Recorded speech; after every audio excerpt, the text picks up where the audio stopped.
Hello everyone, welcome to this video where I'm going to show you how to see who viewed your public profile on Snapchat. For that, you need to launch your Snapchat application, then tap on your profile icon in the top left hand corner. After doing so, you will be able to land on this page where you will be able to see various features with the help of which you can manage your Snapchat profile. Here you need to tap on the My Public Profile option, and here you will be able to see the number of followers that you have. Here, if you tap on the Insights tab, you will be able to see the 28-day summary of yours, in which how many followers you get, how many profile views you got, and your audience size as well.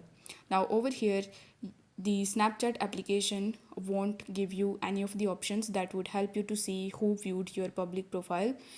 As you can see that Snapchat provide the privacy security option, so that's why they haven't given this option. So you can see your insights by tapping on the see more option, but you will not be able to see the data about who's viewed your public profile on Snapchat. So I hope this video was helpful, and if it was, then don't forget to like the video and subscribe to the channel.